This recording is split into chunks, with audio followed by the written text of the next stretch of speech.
où ils étaient en train d'échanger, voilà, le corps militaire qui est là-bas était en train d'échanger sur des termes du type, mais voilà, vous laissez qu'on se humilié comme ça par les opposants devant la face du monde, parce que depuis, au lieu de vous mobiliser, de préparer de véritables mobilisations, vous avez fait n'importe quoi, chacun ne pensait qu'à sa gueule. C'était une vraie communication WhatsApp.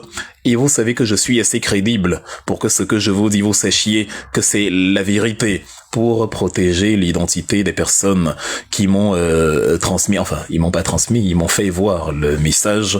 Je ne vais pas dévoiler ici des choses qui n'ont pas besoin d'être dévoilées. Ce n'est pas pour ça qu'on me met là. Mais sachez simplement que le meeting qu'on a fait sur la place de la République était un succès total. C'est-à-dire, c'était, voilà, c'était, comment dire, le coup de l'année. C'est quelque chose quand nos enfants, quand les générations futures vont en parler dans les livres d'histoire, on mentionnera le 31 mai 2025. Le meeting place de la République, et nous dirons à nos enfants avec une fierté non dissimulée: hey fiston, j'étais là. Hey fiston, j'étais de la partie. Hey fiston, j'ai fait partie de cette grande messe.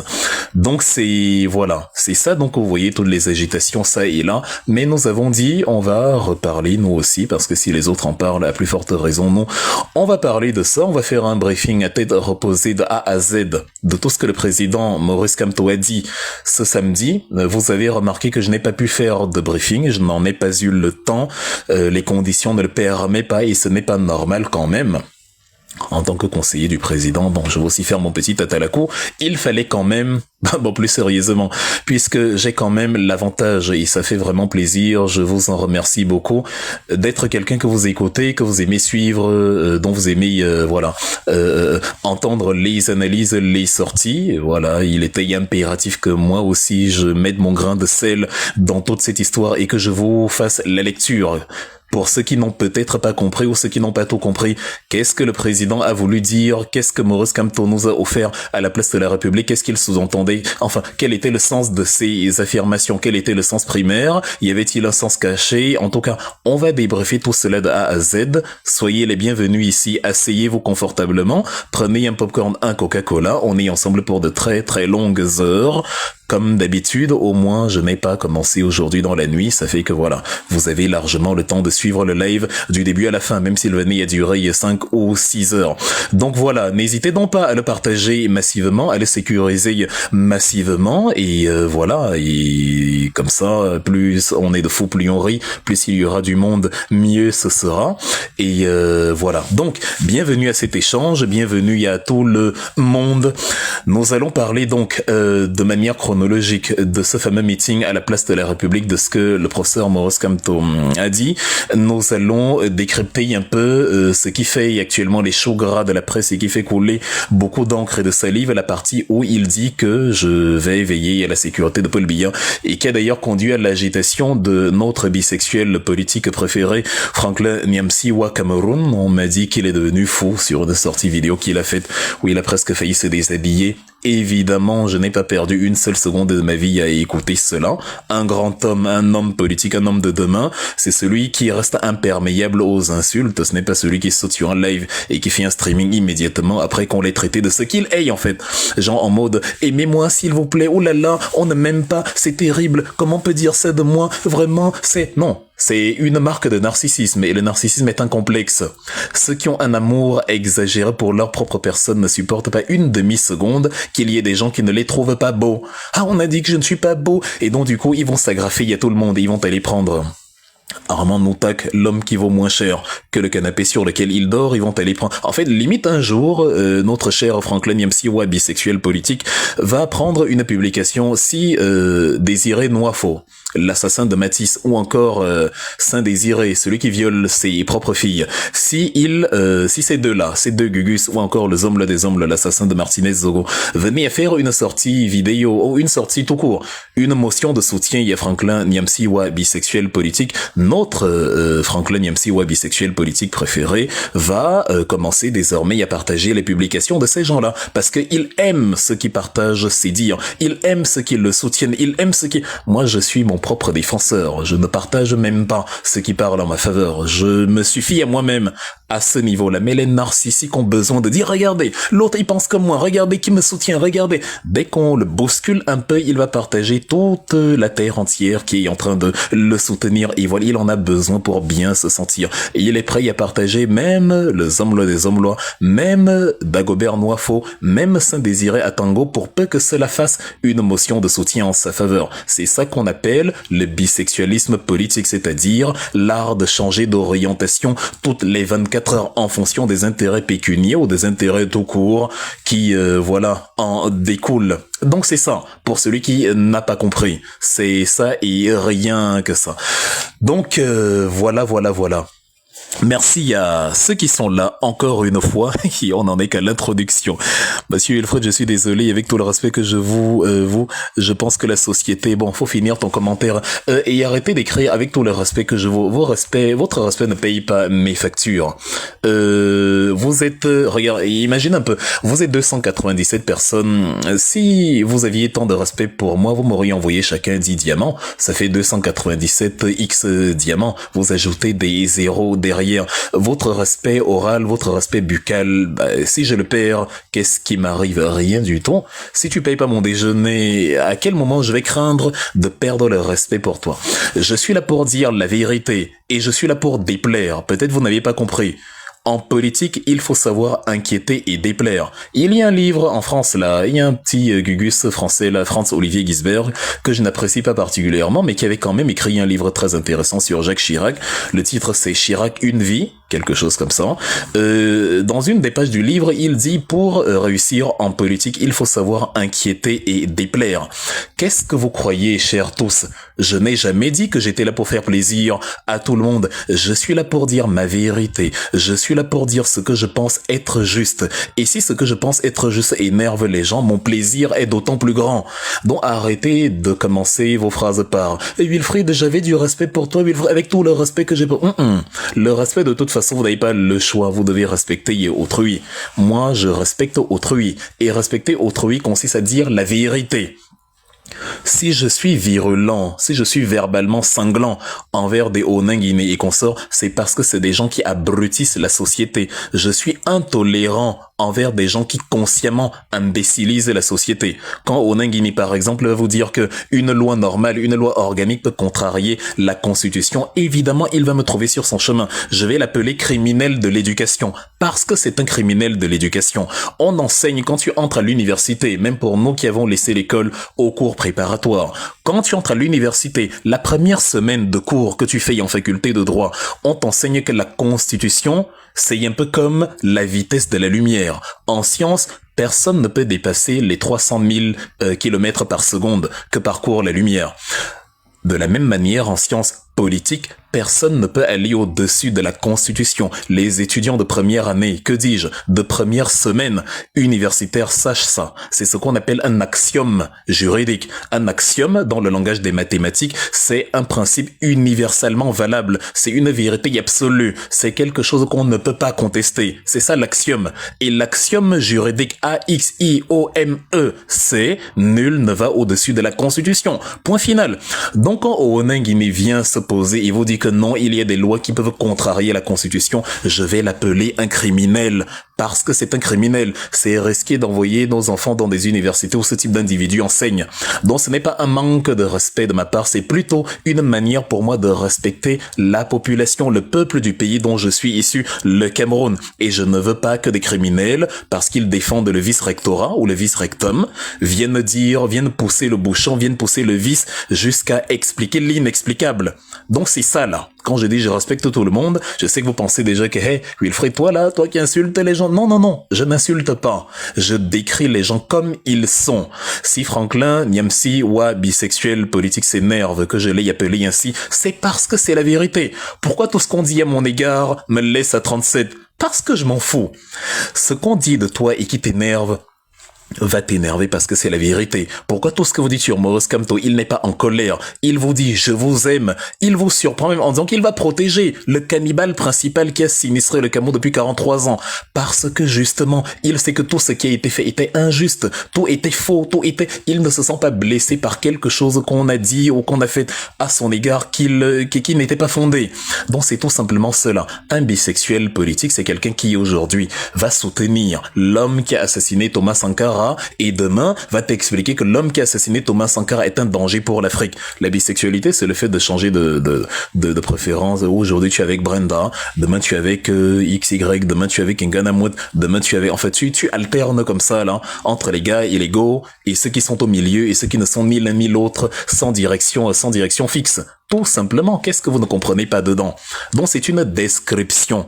Un bandit ne s'énerve pas parce qu'on a dit de lui que c'est un bandit. Surtout si on l'a pris en flagrant délit de vol.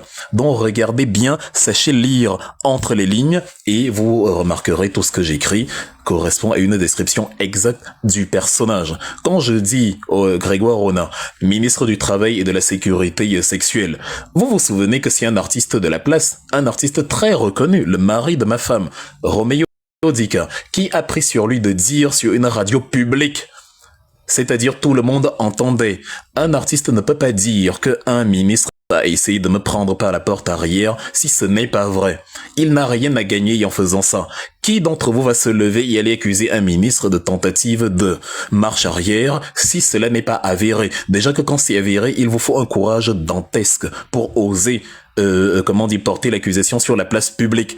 Imaginez alors le fait qu'il ait porté l'accusation sur la place publique, pas contre un ancien ministre, mais comme un ministre en activité, membre d'ailleurs du noyau dur, du RDPC, fidèle allié de Paul Biya depuis Mathusalem. Donc tout ce que nous disons, tout ce que nous écrivons est basé sur des faits, sur de la réalité. Et ça énerve d'autant plus que c'est justement basé sur des faits et sur la réalité. Donc, mesdames et messieurs, installez-vous très bien. Aujourd'hui, je ne vais bloquer personne. Vous pouvez y insulter, y en commentaire. Je veux que vous soyez là. Vous allez y entendre, vous allez y enregistrer, vous allez capter le briefing du meeting de Maurice Kamto. Vous allez comprendre ce que vous ne comprenez pas. Vous allez assimiler ce que vous n'avez pas compris. Je vais vous l'expliquer ici parce que nous qui sommes proches du président, on comprend de A à Z ce qu'il est en train de dire, ce qu'il essaye de dire. Même si on n'approuve pas, on arrive à comprendre ce qui l'a motivé à dire ou à faire telle ou telle chose. Et si on approuve, c'est d'autant plus facile parce que voilà, on a l'impression que c'est nous qui parlions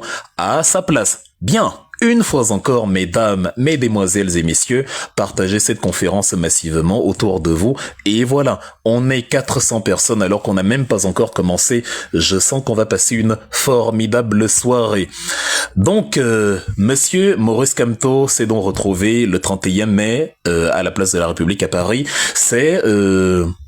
un événement qui survient 5 ans après le premier événement qui s'était tenu donc en février, le 2 février 2020 au même endroit et qui avait réuni la même foule. Le MRC a prouvé par là ce que je vous dis tous les jours et ce qui sert de réponse à ceux qui pensent que la politique c'est y aller aux municipales, aux législatives uniquement. La politique c'est seulement se présenter aux élections et voilà, ce n'est pas ça la politique. Allez lire les travaux de Aristote, les analyses sur Aristote au sujet de la politique. Un philosophe grec qui a vécu au IVe siècle avant notre ère, dans les années 384-320 avant notre ère. Aristote définit l'homme comme étant un zoon politikon, Z-O-O-N, politikon, zone pour animal. C'est de là que vient le mot zoo ou zoologique ou zodiaque, c'est-à-dire le cercle d'animaux. Donc, le zoon politikon, l'animal politique, ça veut dire un être doué justement d'intelligence qui est capable d'interagir et qui est destiné, voire condamné à interagir avec ses semblables. Ça fait que tout ce que nous faisons au quotidien, c'est la politique. Les actes que nous posons sont tous politiques. Même quand tu vas à l'église, c'est un acte politique. Il n'y a rien que vous fassiez qui ne soit pas de la politique. C'est vous qui vous enfermez dans un carcan lâche où vous dites non, moi je ne fais pas moi politico. Même l'abstention en politique est un acte politique, c'est-à-dire le refus de prendre position est une prise de position. À quel moment pensez-vous ne pas faire politique?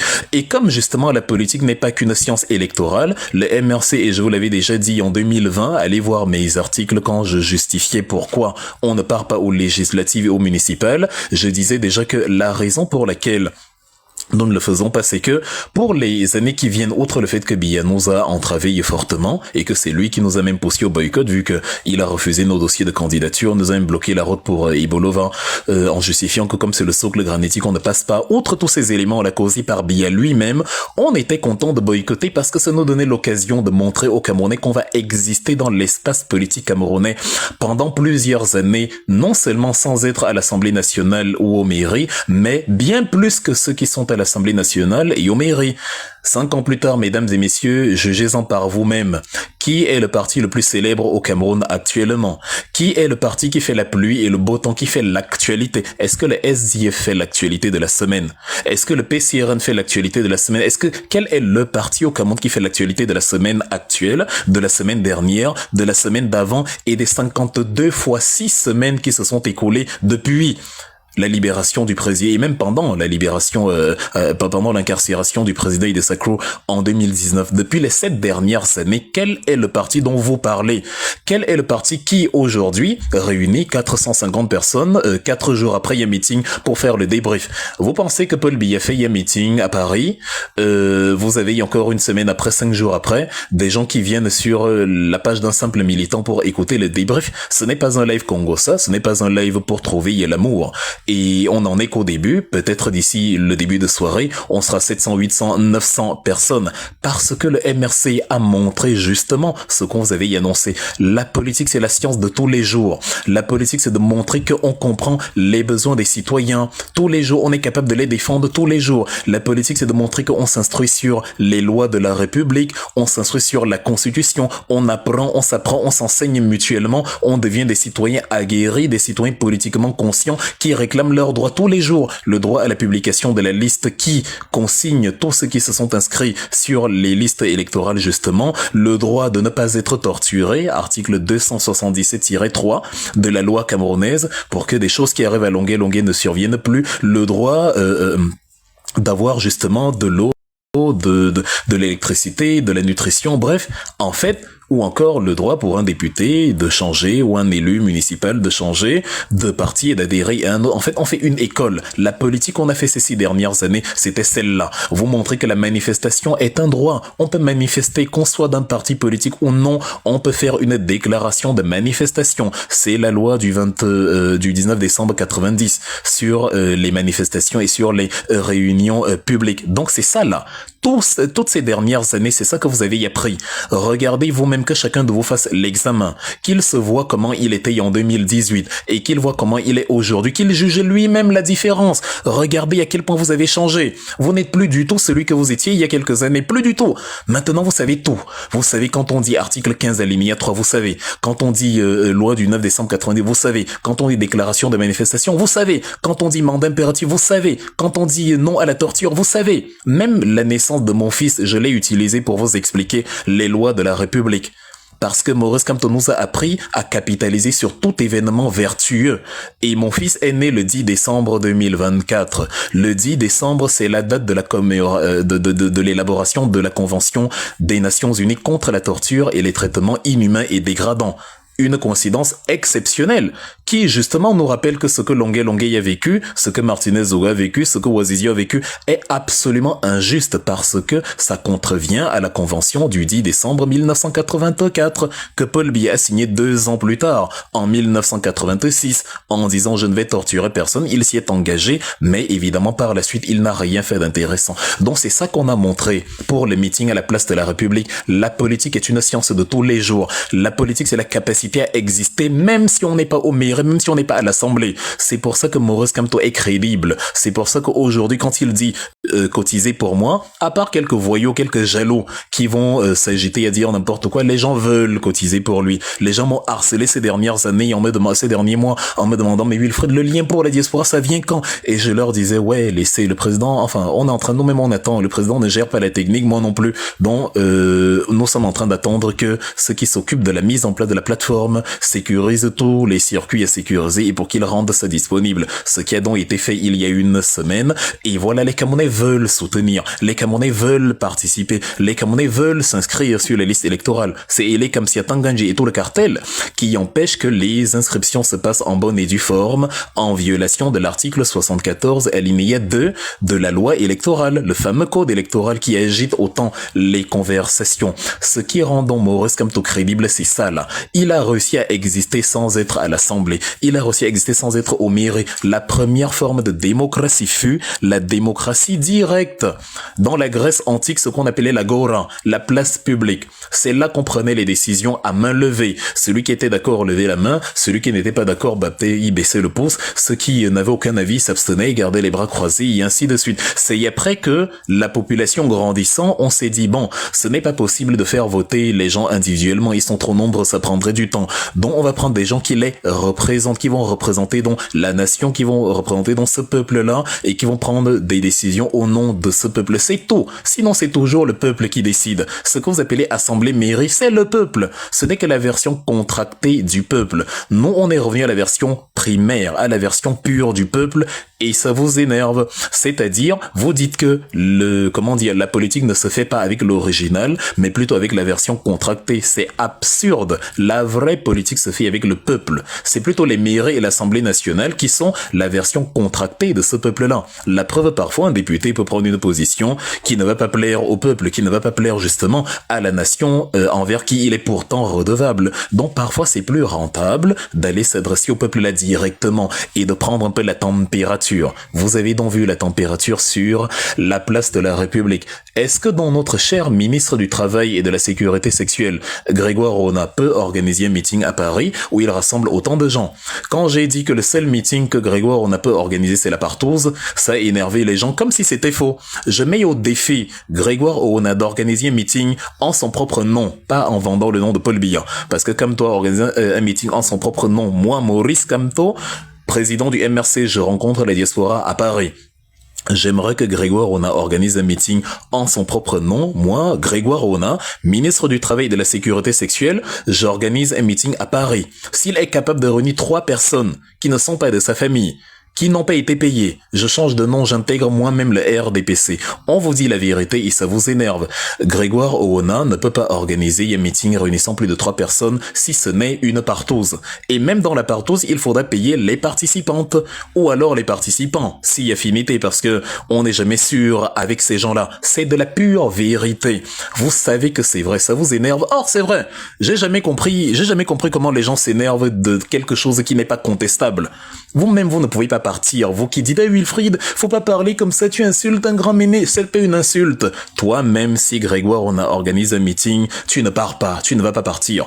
Toi, le biéiste qui m'écoute là. Sauf s'il met le Pétours et le Dom Pérignon dedans. Là, tu es capable d'aller même à la partouze. Même s'il n'y a pas de go, tu es capable d'y aller. Parce qu'il y a le Pétours, le Dom Pérignon et quelques billets de banque. Ça ne vous pose aucun problème.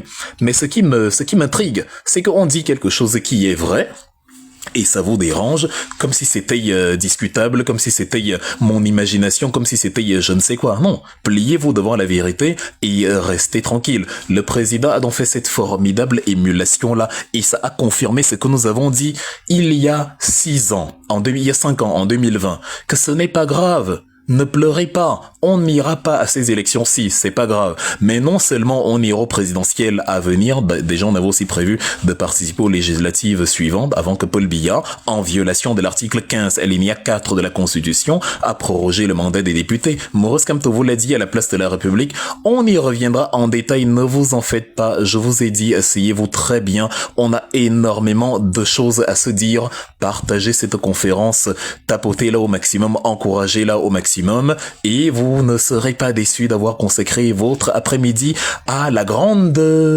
messe des pains de la Renaissance que nous avons ici. Vous savez, on a un ami là qui partage des pains d'Orcel, enfin spirituels, bref, un truc qui finit avec elle. Ici, nous partageons les pains de la Renaissance. Vous allez tout savoir, on va tout décrypter, on va tout déshabiller. Là, je suis en train de vous faire les présentations d'usage de ce qu'est la vraie politique.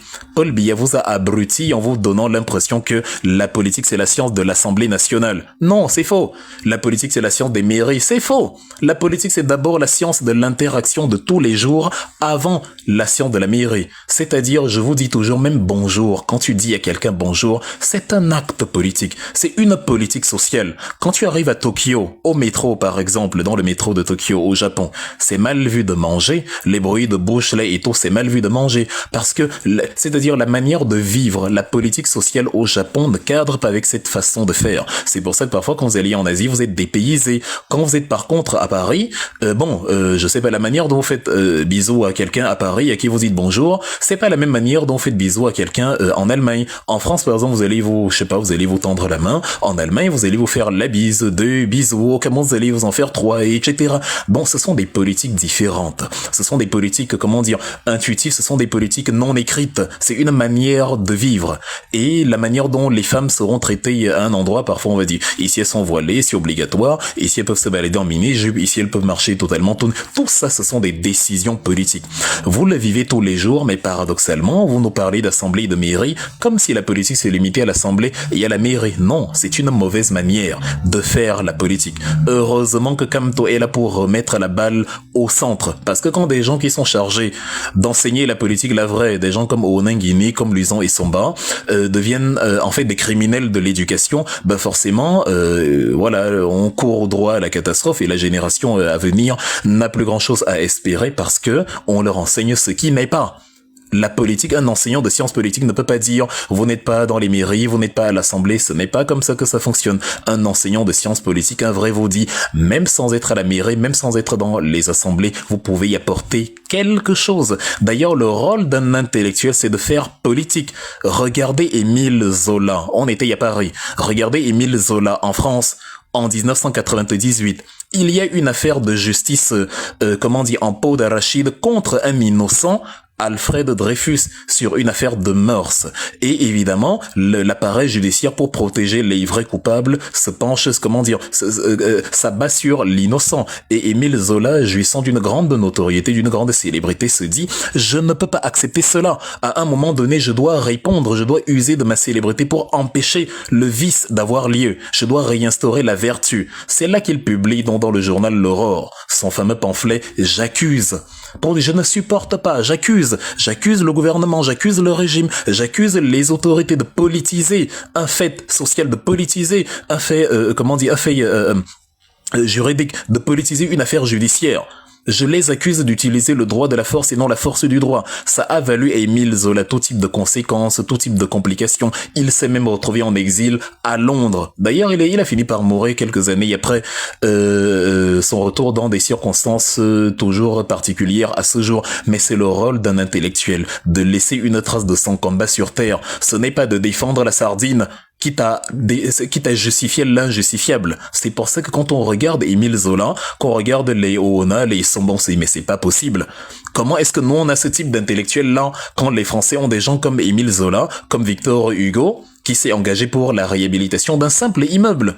Vous pensez que la chanson Notre-Dame de Paris, qui est reprise dans la pièce de théâtre avec Quasimodo et Consort Garot, Patrick Fiori, en l'an 2000, vous pensez que ça vient c'est un fait de hasard? C'est-à-dire, au 19e siècle, Victor Hugo s'est engagé à ce que la cathédrale Notre-Dame, qui était dans un état de décrépitude avancée, ne soit pas démolie. Pour lui, Notre-Dame est un monument vivant. C'est une personne à part entière. C'est une bâtisse éternelle. Elle doit vivre. Et c'est ce qui fait la grandeur, pour les Français en tout cas, de Victor Hugo. C'est pour ça qu'en 2019, quand Notre-Dame est partie en flammes, Emmanuel Macron s'est empêché de cotiser. C'est aussi pour ça que tous les patrons du CAC 40, Bernard Arnault, Xavier Niel et consorts, se sont cotisés pour justement réhabiliter Notre-Dame en 5 ans. C'est l'héritage de Victor Hugo qu'on ne voulait pas détruire. Quel est l'héritage que les intellectuels en peau de chameau au Cameroun vont laisser? Voilà la grande question. Et voilà ce qui fait la différence entre une nation qui se bâtit sur des socles solides et une nation où les intellectuels sont mus par des intérêts tribalo-gastriques. Ça fait mal de dire ça, mais malheureusement c'est la vérité, dont nous allons ici nous efforcer à reconstruire.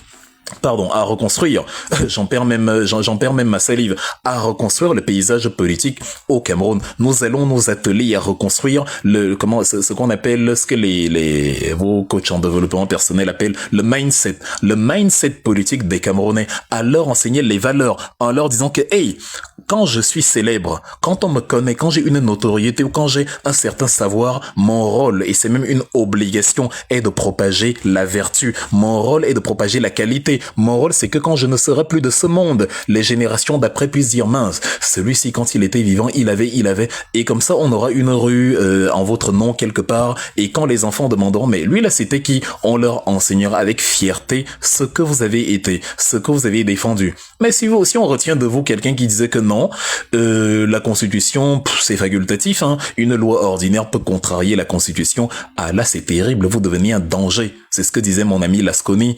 Quand vous êtes ignorant, vous êtes un danger permanent. Et des Oninguini, des Luison et Somba, tous les intellectuels que nous avons au Cameroun sont en train de fabriquer des ignorants, dont des dangers permanents. Des gens qui vont véhiculer la fausse information. Et elle va se métastaser quand vous avez la fausse information et que vous ne savez pas que c'est une information fausse. C'est-à-dire vous êtes ignorant de votre propre ignorance. Évidemment, vous devenez dangereux. Parce que de manière la plus décomplexée possible, vous allez propager l'ignorance là autour de vous en pensant que c'est la réalité. Et ceux qui vont recevoir cette ignorance de vous vont à leur tour la propager. Et dans un mécanisme exponentiel, l'ignorance va se propager à l'ensemble du territoire. C'est comme ça qu'on détruit une nation en détruisant son cerveau. Donc Maurice Kamto, lui, il est venu et il a fait ces 7 dernières années, depuis 2018, la vraie politique. Celle qui ne demande pas d'être à l'Assemblée. L'Assemblée, les mairies, la présidence, tout ça n'est qu'un couronnement. Mais on a déjà prouvé et l'histoire retiendra. Il fut un parti au Cameroun qui, sans prendre les armes et sans être à l'Assemblée, a réussi à faire politique. En principe, il n'y a que deux chemins. C'est-à-dire, il n'y a que deux chemins, en principe, sur le terrain politique. Soit vous prenez les armes pour faire politique, comme Ernest Wangé, Félix Momier et consorts, pour renverser un ordre néocolonial établi, soit vous allez justement concourir sur le champ politique administratif, sur le champ électoral, les urnes, l'Assemblée, les maires et la présidence. Le MRC a tracé une voie qu'on n'avait jamais vue au Cameroun, jamais. C'est-à-dire, nous sommes les pionniers de quelque chose qui n'avait jamais existé dans notre pays.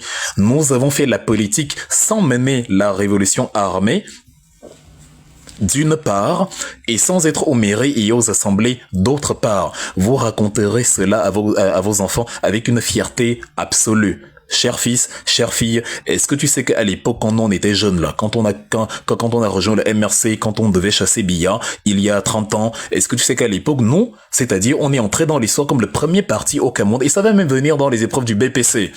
Quel est le premier parti de l'histoire du Cameroun à avoir exercé la politique de facto pendant 7 ans sans être à l'Assemblée et sans utiliser la révolution armée? On appelle ça les pionniers du secteur. L'histoire retiendra. Il faut écrire l'histoire. Nous allons mourir de toute façon. La vie éternelle n'existe pas. La seule vie éternelle, la vraie, celle dont vous êtes sûr à 100%, c'est celle où vous laissez les traces vertueuses de votre passage sur Terre. Comme ça, on va parler de vous des années, des décennies après votre mort. Regardez quelqu'un comme Atanganji, il est vivant. Mais qui parle de lui, c'est-à-dire on le connaît où? Quand on parle de lui au Cameroun, c'est pour l'insulter. Hors d'Afrique, on ne le connaît nulle part. Pourtant, Thomas Sankara est mort en 87, il y a littéralement un demi-siècle. Mais par contre, Thomas Sankara fait l'actualité aujourd'hui comme si vous venez de le croiser et qui allait au marché ce matin. C'est ça l'immortalité.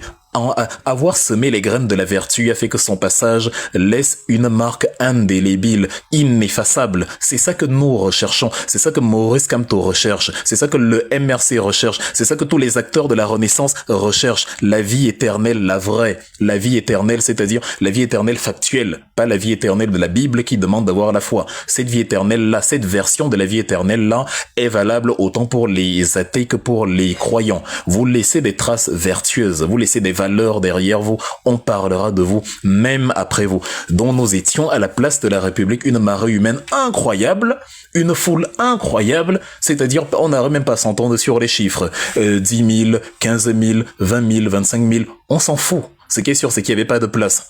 Moi, par exemple, j'ai vécu un paradoxe incroyable à la place de la République. Les gens disent qu'ils ne m'ont pas vu, alors que moi, j'ai l'impression que tout le monde s'est jeté sur moi. J'ai essayé de rejoindre le carré principal, mais je n'ai pas pu car j'étais bloqué par la foule. Je suis resté 8 heures de temps à prendre des photos et à serrer des mains, parce que justement, il n'y avait pas moyen de traverser, il n'y avait pas moyen de passer, il y avait des Camerounais partout, des Camerounais qui venaient, qui partageaient en fait l'émulation de la Renaissance. Et donc,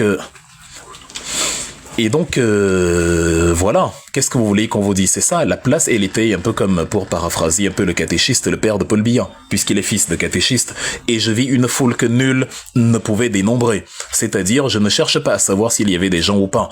Je réalise simplement qu'il y avait tellement de gens qu'il était impossible de voir le sol. J'ai publié un petit extrait vidéo, j'ai même mis sur TikTok. Vous comprenez que je ne parle pas pour ne rien dire. Je suis rentré chez moi, j'avais les orteils qui faisaient mal. C'était un travail, je savais pas que c'était un travail, juste de serrer des mains, juste de rester debout, ou juste de prendre des photos. Je suis arrivé il y a 12 heures. Je suis parti de là à 20 heures et j'étais obligé de fuir parce que ça ne finissait pas. Les gens étaient là pour les acteurs de la Renaissance. Les gens n'étaient pas là pour le pain, pour la sardine ou pour je ne sais quoi. Les gens étaient là pour cette émulation-là, pour cette capacité que nous avons montré durant 7 ans de faire politique sans être à l'Assemblée, sans être aux mairies. Donc avant de démarrer, et oui, ça va vous surprendre mesdames et messieurs, parce qu'on n'a toujours pas commencé notre conférence, je vais y adresser un merci solennel à beaucoup de gens. Et j'espère qu'ils sont là, qu'ils m'écoutent. Et même s'ils ne sont pas là, vous allez le leur partager. Déjà, un merci solennel à mon oncle Ninja, dont le seul défaut est de supporter le FC Barcelone. Ça vraiment, si je le rencontre un jour, ça va se régler avec les mains sur la place publique. Mais mis à part ça, notre cher ninja Richard Bona, le meilleur baptiste de l'heure sur la planète entière, et on est 8 milliards d'humains, et je pèse mes mots, il est venu, il a fait du Richard Bona. Quelle fierté, mesdames et messieurs, quel bonheur d'avoir un compatriote comme celui-là. Les gens ont voulu, pour des logiques de papier, enlever la camerounité à un homme dont le cordon ombilical est enterré au Cameroun. C'est un mécanisme de sorcellerie. Si vous cherchez la sorcellerie, n'allez pas plus loin. Merci à Ninja, merci à Richard Bona qui nous a fait le bonheur d'être présent, qui, malgré le peu de temps qu'il avait, a fait un vol express. Heureusement que ce n'était pas Camerco, la seule compagnie terrestre où tout le monde vole, sauf les avions. Il est venu, il a vu, il a vaincu, comme disait Jules César, Veni, Vidi, Vici. C'est-à-dire, il est arrivé, il a fait son show, il a chauffé la foule, il leur a dit ce qu'il fallait dire, il leur a réitéré son engagement, son amour pour eux, il les a remerciés pour l'amour qu'ils lui portent. Et il est parti avec le sentiment du devoir accompli, pas besoin de rester longtemps, la présence elle est bonne. Le fait que Richard Bona ait affirmé et annoncé qu'il serait présent a motivé davantage de personnes à venir, a convaincu davantage de personnes que c'était du sérieux.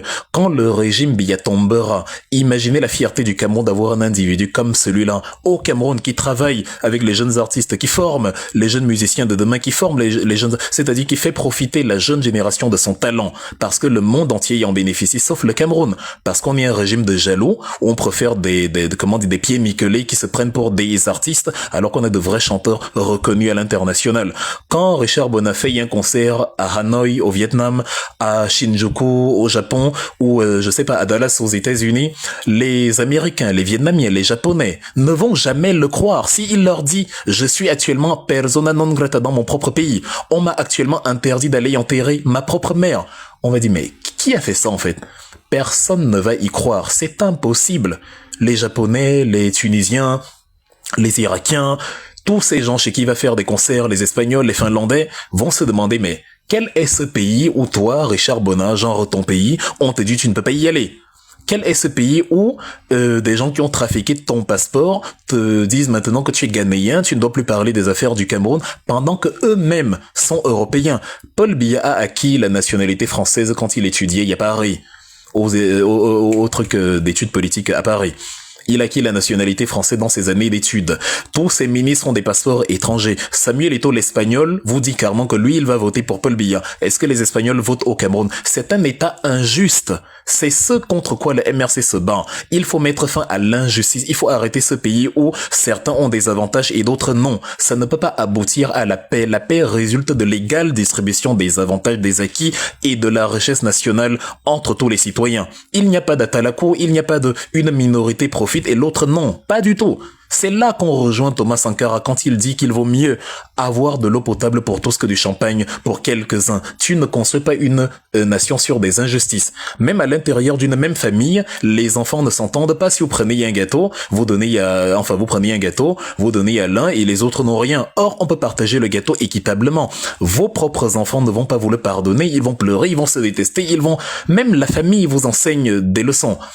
Il faut s'inspirer de la famille, la structure ultime de la création, pour voir comment procéder en politique quand on gouverne un pays. La paix, ça a toujours été le cas, résulte de la répartition équitable de la richesse publique.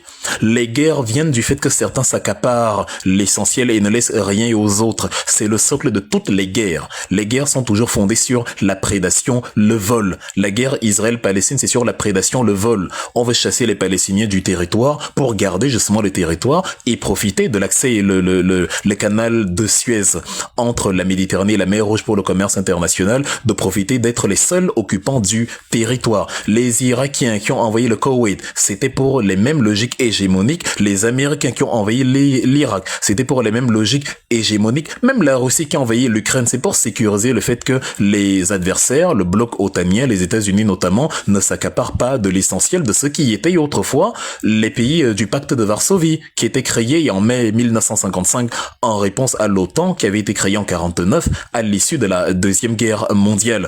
Donc c'est toujours des guerres hégémoniques. Chacun veut dominer l'autre. Chacun veut prendre ce qui appartient à l'autre. Chacun veut garder la pole position. Si tout le monde s'entend qu'on distribue équitablement, ce qui est disponible en principe en grande quantité puisque la terre a de quoi nourrir tout le monde et tout le monde serait content. Si tout le monde faisait ça, il y aurait la paix sur terre. Si tout le monde jouissait de la double nationalité au Cameroun, il y aurait la paix. Pas que Samuel Eto'o, comme il a tapé derrière un ballon, lui, il peut jouir de la double nationalité. Richard Bonaki fait rayonner lui aussi la culture camerounaise, l'art camerounais à l'international. Lui ne peut pas jouir de la double nationalité car la différence entre les deux, c'est que l'un dit voter pour Paul Biya et l'autre dit Paul Biya est un piètre dirigeant. C'est-à-dire l'un a sa liberté de penser tant que c'est favorable à Paul Biya et l'autre n'a pas sa liberté de penser parce qu'il dit Paul Biya, je ne t'apprécie pas. C'est la réponse à ceux qui nous disent que oui, quand Michel Ndoki, quand vont arrêter de vous soutenir, vous allez les insulter. Voilà donc, quand les gens vous aiment, Samuel Eto'o, Joseph-Antoine Bell, Rigobertson, ils ont le droit d'avoir des passeports français et espagnols. Quand quelqu'un maintenant qui a aussi un passeport étranger vous dit « Bon, moi je ne vous aime pas », lui il n'a plus le droit de ne pas vous aimer, vous l'appelez ghanéen. C'est pour ça que je me moque de vous dans mes publications et que je suis aussi tranchant et que je ne vous laisse pas la moindre marge de manœuvre parce que vous souffrez d'une dissonance cognitive à toute épreuve. C'est-à-dire, c'est, comme j'ai dit, vous logez dans l'étage, le 666e étage de l'hôtel sorcier. Parce que c'est vous qui tuez, qui charcutez, qui chassez ceux qui ne pensent pas comme vous. Vous leur enlevez même la nationalité. Je vous rappelle, en juin 2022, le 8 juin 2022, il y a exactement 3 ans, j'ai rencontré Emmanuel Macron. En banlieue parisienne. Il m'a laissé parler avec lui pendant 4 minutes et demie. On a parlé longtemps avec le président de la République française. Et comme je lui ai dit, je ne sais pas avec quelle partie du corps les biéistes réfléchissent, certainement avec le cerveau. Le problème, c'est que le cerveau se trouve au niveau de la fesse gauche. Et donc, pendant que je dis à Emmanuel Macron, laissez le peuple camerounais choisir librement. On ne vous demande pas d'interférer dans les affaires camerounaises. Eux, ils ont entendu alors que tout est disponible sur YouTube gratuitement, en vidéo, à l'heure même où je vous parle. Ils ont entendu. Venez déstabiliser le Cameroun. Et à la suite, souvenez-vous du communiqué de René Emmanuel Sadi. Il a écrit « Un individu se réclamant de la nationalité camerounaise du nom de Wilfried Ekanga a cru bon d'interpeller Emmanuel Macron, c'est-à-dire même à moi, qui était face à eux en 2018, c'est-à-dire en 2022, c'était 4 ans plus tôt. J'étais face à eux, au Cameroun. C'est-à-dire, j'ai débattu avec tout l'arsenal. Ils m'ont surnommé le tueur des profs. J'étais là-bas. Je leur ai donné les pires cauchemars de leur campagne. Ils ont oublié que j'étais Camerounais. Je n'étais soudain plus Camerounais parce que j'ai parlé Emmanuel Macron. Donc ce n'est pas un biaïste qui va venir dire aux gens oui, quand les gens parlent contre vous, on voit ce qui leur arrive, Michel Ndoki, Penda et Koka et consorts. Non, on voit ce que vous faites quand les gens ne pensent pas comme vous. Vous leur enlevez même leur camerounité. Vous êtes octroyé la propriété privée du Cameroun. Le communiqué écrit, celui que ça énerve, j'ai publié sur Facebook. Il est écrit, il est disponible, même sur Google. Et tapez Emmanuel Sedi Wilfried Ekanga sur Google. Vous trouvez le communiqué, c'est sur 2 pages. Il m'a consacré 2 pages. Votre cher ministre du Congo-Ça qui se prend pour un ministre de la communication. 2 pages.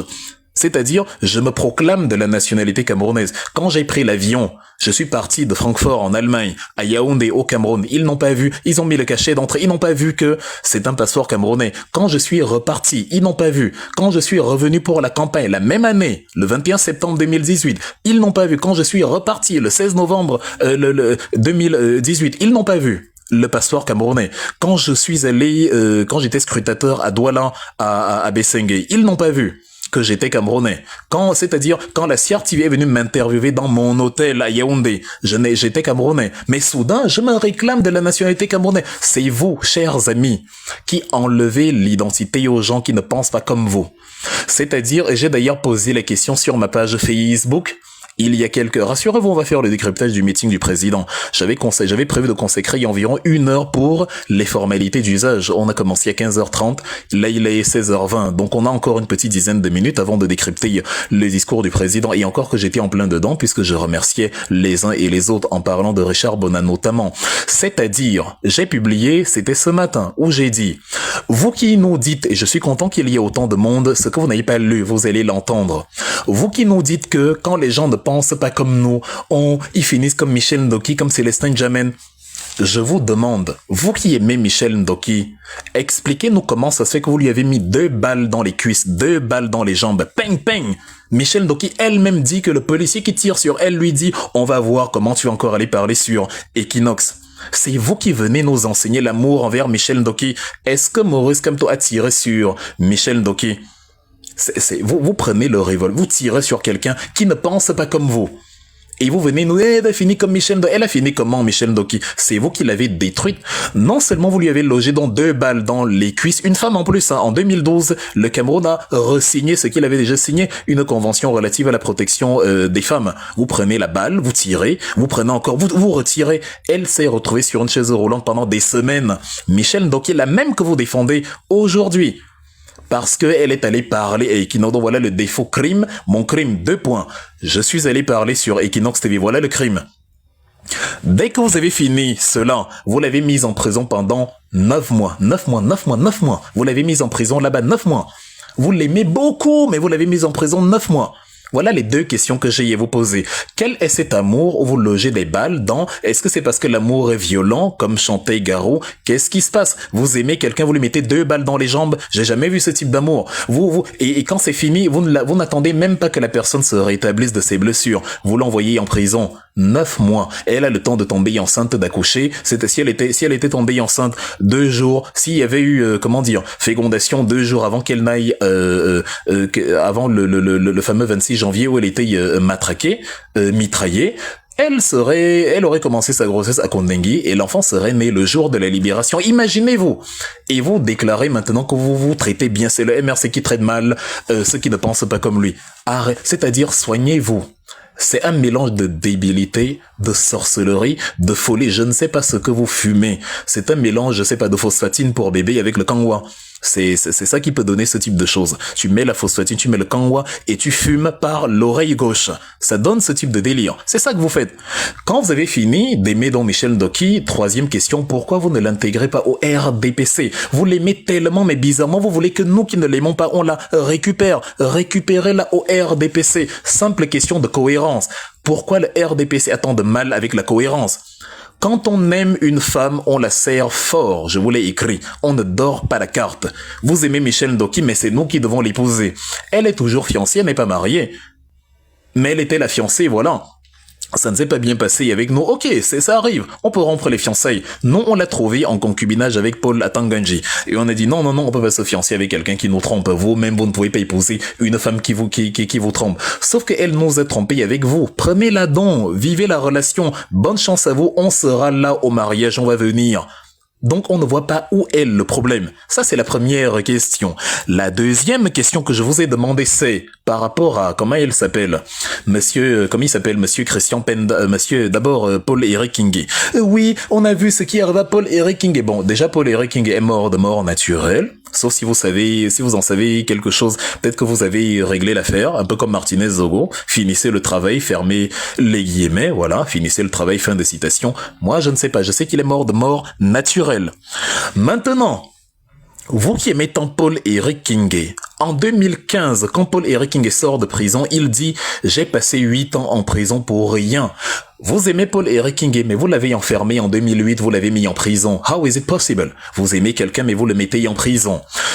Paul Biya met Paul-Éric Kingé en prison parce que quand Paul-Éric Kingé prend la mairie de Njombe Penja en 2007, il ouvre les comptes de la mairie, il se rend compte qu'il n'y a rien dedans. Comment il n'y a rien dans les comptes de la mairie alors qu'une grande multinationale française opère dans les environs? La fameuse PHP, la filiale de la compagnie fruitière de Marseille, une grande entreprise française qui exporte le banane camerounais, premier exportateur africain de bananes. Depuis plus de 30 ans, ces Gugus ne payent pas leurs impôts. Paul-Éric Kingé s'en rend compte et dit mais c'est pas possible.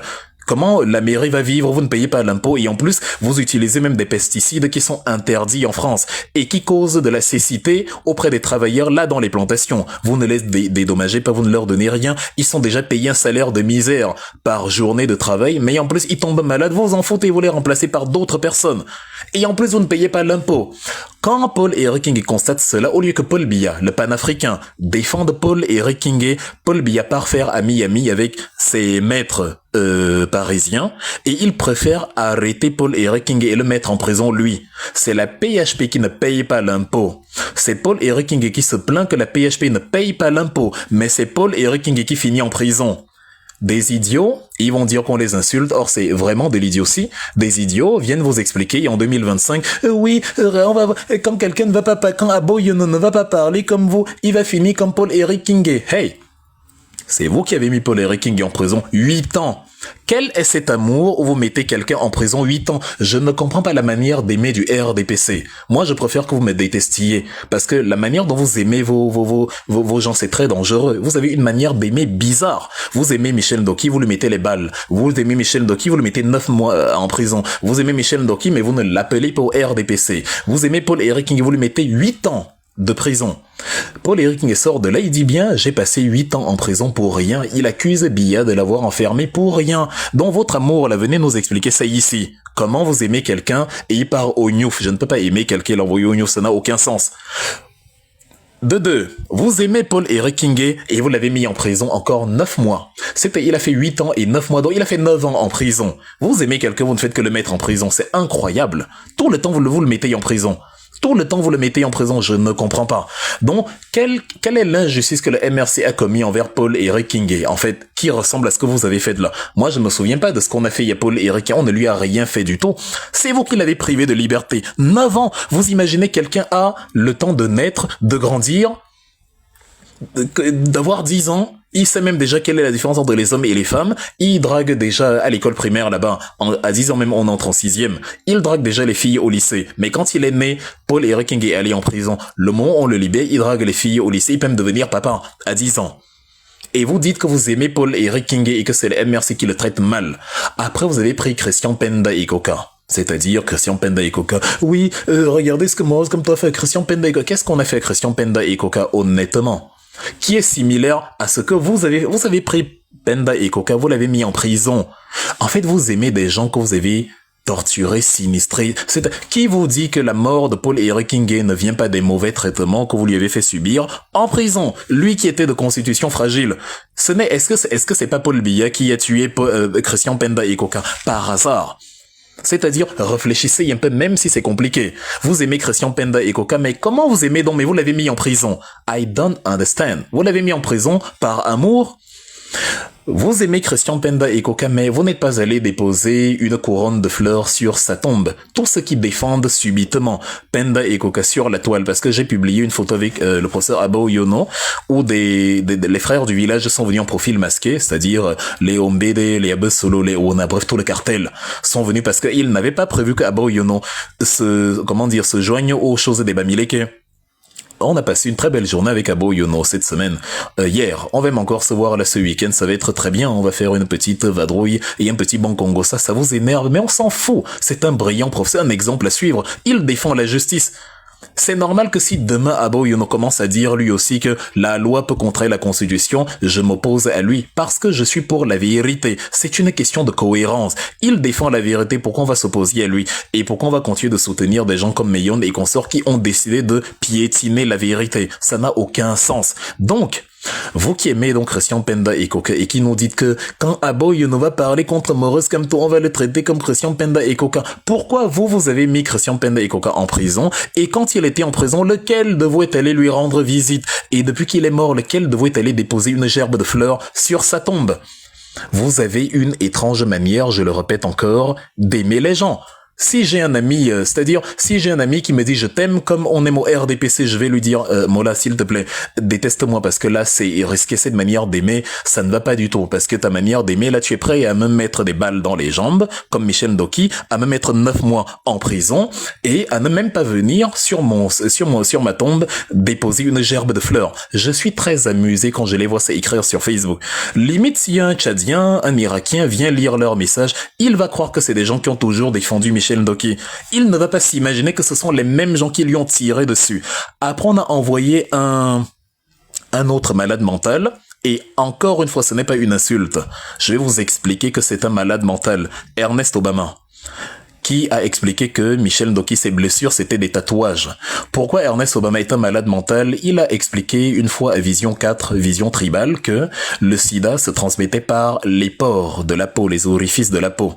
Est-ce que quelqu'un de mentalement sain, S-A-I-N, peut défendre l'idée selon laquelle le sida se transmet par les pores? Ce qui est curieux avec vous, c'est qu'on dit ce que vous êtes et vous dites qu'on vous insulte. C'est incroyable. Je dis que Franklin Nyamsi est un bisexuel politique parce qu'il change de bord toutes les 24 heures. Vous dites qu'on l'a insulté. Non, le bisexuel, c'est celui qui va avec les hommes et les femmes en fonction du temps qu'il fait, de ses humeurs. Un bisexuel politique, c'est celui qui défend tout et son contraire en fonction de ses humeurs. C'est quelqu'un qui vous dit aujourd'hui que Assimi Goïta est un piètre personnage et demain il vous dit c'est le plus grand panafricain de tous les temps. C'est quelqu'un qui vous dit c'est Sankara qui a dégainé en premier. Donc, Compaoré avait raison de se défendre. Un peu comme Israël fait avec cet autre assassin de Benjamin Netanyahou qui massacre les Palestiniens, près de 100 000 personnes depuis 1 an et demi, et qui justifie que non, Israël a le droit de se défendre. La même chose. Donc, comme Sankara a dégainé le premier, Compaoré s'est juste défendu. Le même aujourd'hui se présente comme Sankara et il vous dit même que Ibrahim Traoré l'a invité, mais il était juste occupé, il n'a pas pu partir. Il avait des occupations. Ibrahim Traoré, tu as assassiné Sankara. Quelqu'un vient défendre l'assassin de Sankara et Ibrahim Traoré te dit viens, je t'invite. Enfin, bref, on vous dit ce que vous êtes. Donc arrêtez, c'est-à-dire arrêtez de vous plaindre. Arrêtez de vous plaindre des choses factuelles. Arrêtez, on ne fait que décrire. Quand on dit d'un bandit qu'il est un bandit, c'est un bandit. Quelqu'un ne peut pas alterner entre les hommes et les femmes. On dit qu'il est bisexuel, ça l'énerve. Non, c'est ça le bisexualisme politique. Parce qu'on ne sait pas où tu te situes, on ne peut pas te classer. Tu es les deux à la fois. On ne sait pas si tu es pro, on t'a vu être pro et contre, c'est-à-dire, à intervalles rapprochés.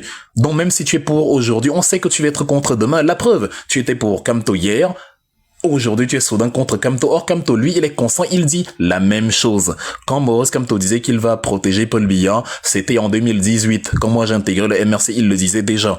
Et je lui demandais, mais monsieur le président, Biya là, c'est-à-dire cet individu Biya. Il nous le disait déjà dans nos discussions privées. Monsieur Wilfried, nous n'avons pas le temps pour ce genre de choses. On doit construire le Cameroun.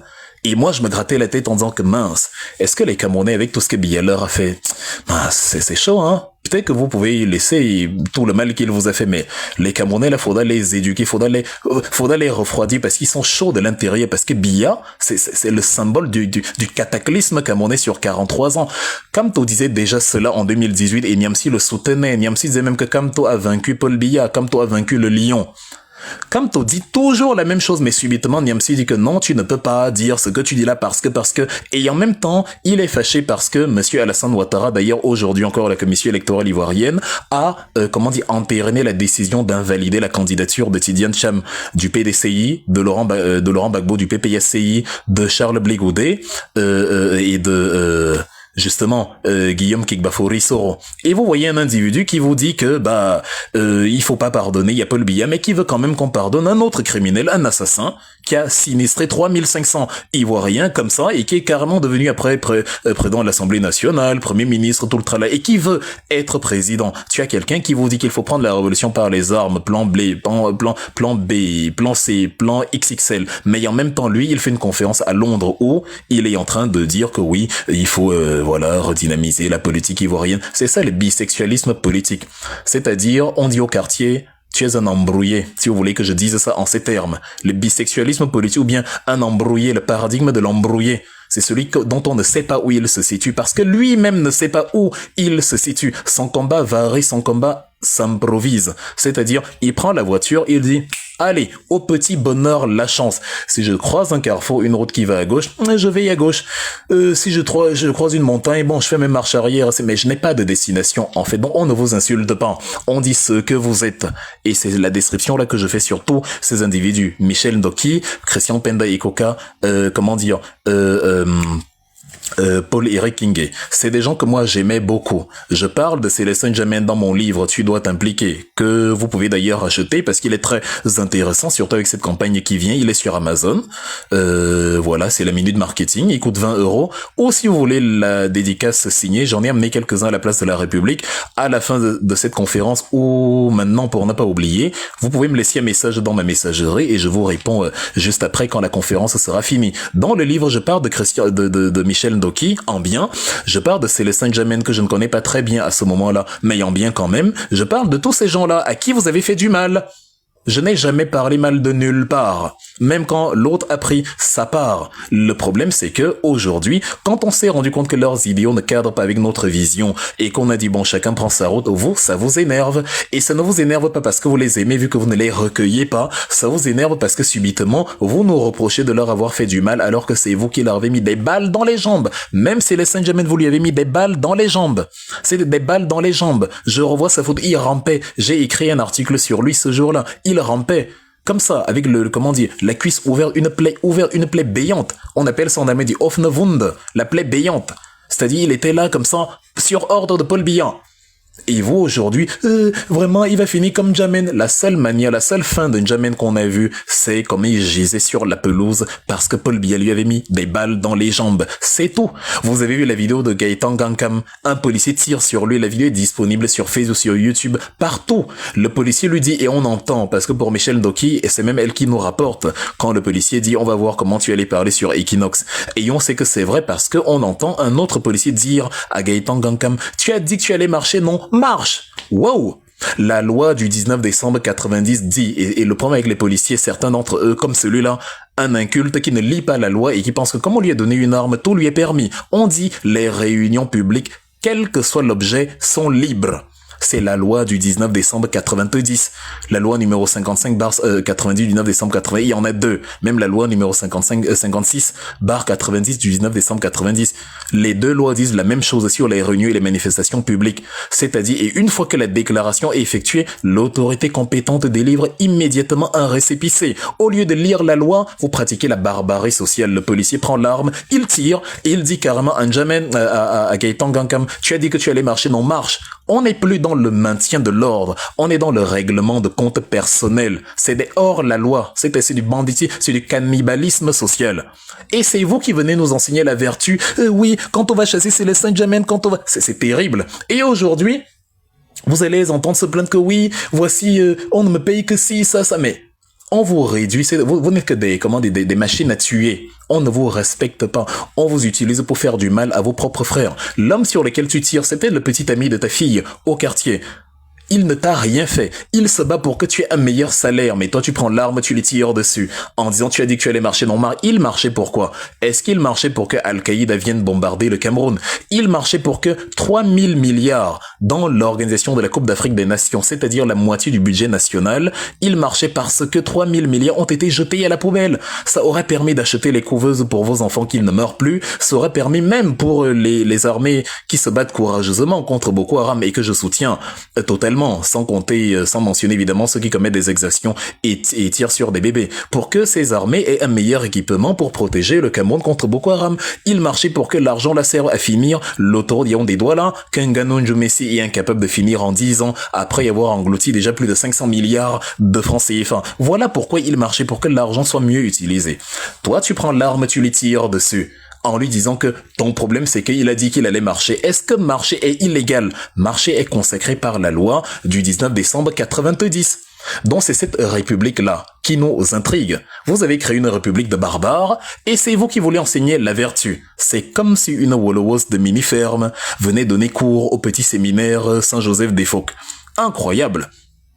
C'est comme si Brenda Biya donnait des cours de Bible où on dit dans l'Ancien Testament, celui qui couche avec un homme comme on couche avec une femme sera mis à mort. C'est-à-dire, sous-entendu, celui qui couche avec les personnes de même sexe ira dans la géhenne en enfer. Imaginez Brenda Biya, le fils de Paul Biya, aller prendre sa Bible et aller enseigner, dans un séminaire comment l'homosexualité n'est pas bien. Or, il est homosexuel, ce cher Brenda Anastasie. C'est exactement la même chose. Vous êtes des barbares, vous soutenez des barbares, de vils assassins, et vous venez jouer les humanistes sur des gens à qui on n'a pas fait le moindre mal. Michel Ndoki se porte bien, elle a perdu quoi? Qu'est-ce qu'on lui a fait? C'est-à-dire, est-ce qu'on l'a touché? Est-ce qu'elle a subi quoi que ce soit? Est-ce que rien du tout? Donc, voilà. Je remercie donc ce cher Richard Bona qui est la matérialisation de cet espoir-là en un Cameroun où tout le monde va bénéficier des mêmes avantages, où on n'aura pas un Camerounais qui peut bénéficier du double passo parce qu'il dit ayop ayop et d'autres qui, parce qu'ils n'aiment pas Paul Biya ou ils n'aiment pas la politique du gouvernement, on les prive de leurs droits élémentaires. Ce n'est pas juste et ça ne concourt pas à la paix. La paix vient de l'égale distribution des valeurs. Donc arrêtez de torturer ceux qui ne pensent pas comme vous pour faire après ce qu'on appelle l'effet miroir, nous accuser de torturer ceux qui ne pensent pas comme nous, alors que personne qui ne pense pas comme le MRC n'a jamais perdu la vie, n'a jamais été enfermé, n'a jamais reçu des balles dans les jambes ou que sais-je encore. Donc calmez-vous.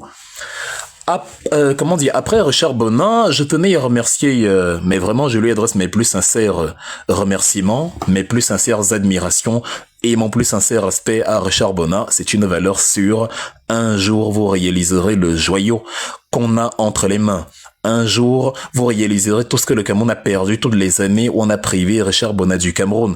Et même quand il était au Cameroun, tout ce qu'on a perdu quand on a privé un artiste d'un tel génie d'une plateforme de déploiement. Je sais pas, un conservatoire, quelque chose, une institution publique où il peut enseigner la musique aux jeunes générations. Faut pas que Richard, je lui souhaite une très longue vie. Mais faut pas qu'il quitte ce monde avant d'avoir formé au moins 400 Richard Bona avant de partir. Une nouvelle génération de bassistes qui vont éblouir le monde entier. C'est ça qu'on veut. Et Richard Bona, c'est-à-dire, c'est la chance absolue. Ce type de personnage n'arrive dans un pays qu'une fois tous les demi-siècles, voire tous les siècles. Il faut capitaliser dessus tous azimuts. Donc il faut renverser Paul Biya en octobre et permettre la possibilité à un Richard Bona d'exercer au Cameroun et de faire rayonner la musique camerounaise. De deux. Je remercie Jeanne Bellé et Sombé pour sa superbe présentation. Elle est faite pour le métier, elle est faite pour le rôle. Elle était au four et au moulin pour organiser cet événement. Je n'ai pas pu la remercier sur place parce que j'étais très loin. Vous m'avez bloqué loin derrière pour des histoires de photos. Vous m'avez pris en otage pendant 8 heures. Je pouvais pas mettre un pied devant, c'est pas grave. Elle est très talentueuse. Elle a honoré le président. Elle l'a magnifié. Elle l'a mis à sa place. C'était extraordinaire.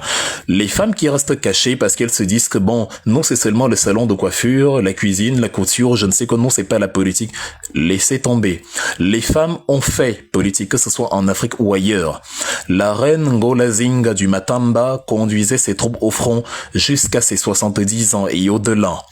Elle ne concevait pas que les troupes se battent et allaient à la maison. Une reine doit être aux premières lignes. C'est ce qu'elle faisait. Et elle impressionnait ainsi les envahisseurs portugais.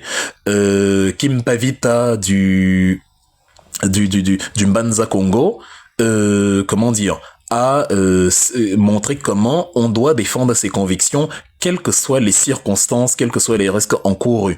On l'a brûlée au bûcher en 1706 avec son mari et son bébé parce qu'elle refusait de se plier au diktat colonial des capucins portugais qui voulaient lui imposer que Jésus, Jérusalem et tout. Elle leur disait, si votre Jésus là doit revenir, il va venir ici dans le Mbanza Congo et non là-bas dans le désert où il y a rien qui pousse. Ce sera ici. Parce que là où coule le lait et le miel, c'est ici. Comment on peut vous dire que le lait et le miel coulent dans le désert? C'est absurde. Le lait et le miel coulent ici, en zone équatoriale, dans le Mbanza Congo. C'est ça, Kimpavita, les grandes reines de l'histoire africaine. Et voilà. Donc aujourd'hui, vous avez des jeunes Bélé, des Kemda, des Marlies, des gens qui, voilà, brillent par leur capacité intellectuelle, des gens qui brillent par leur capacité argumentative, par leur capacité organisationnelle. Les femmes n'ont aucune molécule d'intelligence en moins que les hommes. Pas du tout. Quand elles veulent, elles peuvent, et ce n'est même pas à un homme de leur dire, elles le savent. Donc félicitations et merci à Jeanne Bélé pour, sans qui cet événement n'aurait absolument pas ressemblé à ce à quoi il a ressemblé, voilà. Merci à Emma Rose également, que j'avais déjà rencontré sans réaliser que je l'avais déjà rencontré. C'est une femme exceptionnelle. Elle est posée, elle est pondérée. C'est-à-dire, si on était des snipers, elle est le type un peu comme Kemda, le type de sniper qui élimine sa victime sans laisser de traces. Moi, je suis le type d'individu qui élimine sa victime en écrivant bye bye avec le sang de la victime sur les murs pour qu'on sache que j'étais là. Moi, c'est très sale. Kemda, Emma Rose et tout, c'est propre. En fait, on ne sait même pas ce qui est arrivé. On voit quelqu'un couché. On s'est dit, mince, bah, lève-toi, qu'est-ce que vous faites coucher sur la chaussée? Avant de réaliser que il est KO. C'est un cadavre. On l'a anéanti. That's the difference. Donc, bravo à toutes ces femmes-là qui, voilà, déjà, elles étaient présentes. Elles ont apporté une fraîcheur, une chaleur, en même temps, une qualité. Mais écoutez, la qualité de leurs interventions en ligne, toute la communication qu'elles ont fait en amont a permis à cet événement d'avoir la richesse qu'il a eu.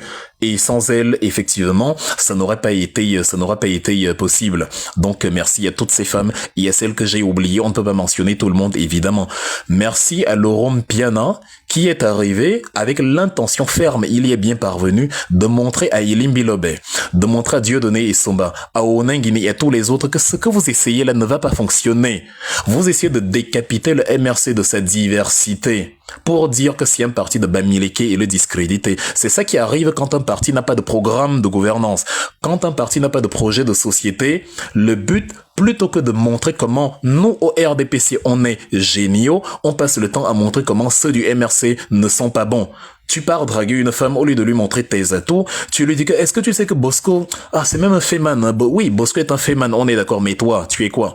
La femme ne veut pas savoir si Bosco est un féman et tout. Si tu veux concurrencer Bosco dans le cœur de cette femme, montre-lui comment toi, tu es quelqu'un de bien. Montre-lui comment tu as une qualité supérieure à tout ce qu'elle va rencontrer. Ne lui montre pas comment les autres n'ont pas de la qualité. Ce n'est pas comme ça que ça marche. C'est-à-dire, ce n'est absolument pas comme ça que ça fonctionne. Donc, ils ont mis pour projet de société, puisqu'ils n'en ont pas, on va dépouiller le MRC de tous les noms Bamileke, non N-O-N.